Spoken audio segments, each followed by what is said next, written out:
Alhamdulillahi Rabbil Alameen Wasalatu Wasalamu ala Rasulillah. In the name of Allah, the most merciful, the most compassionate, let me ask you something that might surprise you. What if something in your home is quietly affecting your barakah, your peace, even your rizq, and you don't even realize it? What if a simple change, something as small as how you treat certain animals or what you allow around you, could bring blessings into your life or slowly block them? Many people search for rizq in big ways, but forget that sometimes blessings are connected to small, overlooked actions. And if you ignore this, you might miss a door of barakah that Allah has already opened for you. In Islam, everything around us has purpose, even animals. The Quran and Sunnah teach us that animals are part of Allah's creation, and how we treat them reflects our Arabic Khalif, Arabic Farsi, Ya, Arabic Mim, Arabic Khalif, Arabic Noon. Some animals are associated with mercy, protection, and Arabic Khalif, Arabic Lam, Arabic Lam, Arabic Lam, Arabic Lam, while others remind us of harm, impurity, or spiritual caution. Understanding this helps us create homes filled with barakah, not Arabic Noon, Arabic Kaf, Arabic Sada, Arabic Alif, Arabic Noon. One of the most overlooked ways of earning barakah in our lives is through something very simple yet very powerful, showing mercy to all of Allah's creation. Many people think that their Arabic Rat, Arabic Sain, Arabic Kaf, their success and their blessings depend only on big actions, like earning more, working harder, or making major life changes. But in Islam, even the smallest act of kindness can have a huge impact on your life, especially when it is done sincerely for the sake of Allah. The problem is that we often become careless in how we treat animals and other living beings. Sometimes it is not intentional harm, but neglect, indifference, or lack of awareness. A person may ignore a hungry animal, frighten a creature for amusement, or show no concern for the life around them. Over time, this lack of mercy hardens the heart, and when the heart becomes hard, it affects your connection with Allah. And when that connection weakens, barakah begins to decrease in subtle ways, less peace, less satisfaction, less contentment, even if outwardly things seem fine. Islam teaches us that mercy is not optional, it is a core part of our faith. The Prophet Arabic Sada, Arabic Lam, Arabic Alif Maksura, Arabic Alif, Arabic Lam, Arabic Lam, Arabica, Arabica, Arabic Lam, Arabicet, Arabica, Arabica, Arabica, Arabic Lam, Arabic Mim, showed kindness to animals and taught that Allah rewards those who show mercy even to a thirsty dog or a helpless creature. This means that your interaction with animals is not separate from your spirituality, it is a reflection of it. A simple act like placing water outside, feeding a stray, or preventing harm to a creature can become a means of increasing your rizq and drawing you closer to Allah. These actions may seem small, but in the sight of Allah, they carry great weight. When you fill your life with mercy, Allah fills your life with barakah, because the one who shows kindness to creation is shown kindness by the Creator. Among the many signs and symbols that Allah has placed in this world, some carry deeper meanings that can inspire us to reflect on our own character and purpose. Horses, for example, have been mentioned with honor and dignity, representing strength, loyalty, and Arabic Alif, Arabic Lef, Arabic Lem, Arabic Lef, Arabic La. Yet today, many people overlook these meanings and miss the opportunity to draw lessons from what Allah has already highlighted. Instead, we become focused only on the material side of life and forget the spiritual reminders embedded within it. The problem is not that we lack knowledge, but that we fail to reflect. When we stop reflecting on the signs around us, our understanding becomes shallow, and we lose connection with the deeper wisdom of our faith. This can lead to a life that feels routine and uninspired, even though guidance is present all around us. Horses, in their nature, reflect qualities that every believer should strive for: discipline, strength with control, and readiness to serve when needed. Islam encourages us to observe and learn. The strength of a horse is not wild and destructive, it is guided, trained, and purposeful.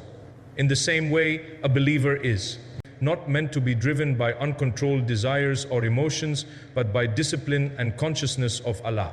When you reflect on this, you begin to see that these examples are not just about animals, but about shaping your own behavior and mindset. A practical way to benefit from this is to think about how you use your own strength, whether it is physical ability, knowledge, or influence. Are you using it with wisdom and humility, or letting it lead you without control? True honor comes when strength is combined with good character. When you align your actions with these qualities, you begin to carry yourself with dignity and purpose, and this itself becomes a source of barakah that impacts both your dunya and your akhirah. One important principle in Islam is that while we are encouraged to show mercy and kindness to all creatures, we are also taught to be aware of harm and protect ourselves from what can negatively affect our environment and well-being. The problem arises when people either become careless about harmful elements or misunderstand the topic and fall into superstition, believing that certain creatures themselves control blessings, or Arabikrat, Arabikas and Arabikaf. This confusion can lead to unnecessary fear on one side or complete neglect on the other. In reality, Islam teaches balance. There are creatures that may bring harm physically or discomfort within a living space, and in such cases, we are guided to take reasonable steps to maintain cleanliness, safety, and peace in our homes. Ignoring harmful conditions, whether it is pests, unclean environments, or neglect of hygiene, can disturb both physical health and emotional comfort. Over time, this can create stress, unease, and a lack of tranquility in the home, which affects the overall sense of barakah.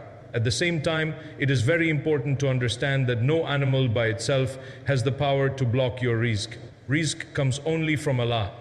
However, environments that are neglected, unclean, or filled with harm can indirectly affect your peace of mind, your Arabic teen, Arabic ba, Arabic talif, Arabic talif, Arabic talif, Arabic tal, Arabic talif, Arabic talif, Arabic talif.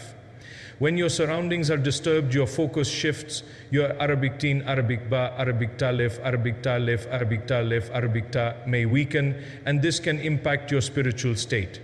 The solution is simple but powerful. Maintain a clean, safe, and spiritually uplifting environment. Regularly clean your space, remove anything harmful, and protect your home with dhikr, such as reciting Ayatul Kursi and making dua. These actions not only protect your physical space, but also strengthen your connection with Allah. When your home is clean, peaceful, and filled with remembrance of Allah, it becomes a place where barakah can settle, bringing comfort, clarity, and a sense of protection into your daily life. One of the most important truths to understand in this discussion is that rizq and barakah do not come from animals, objects, or any creation, but only from Allah alone.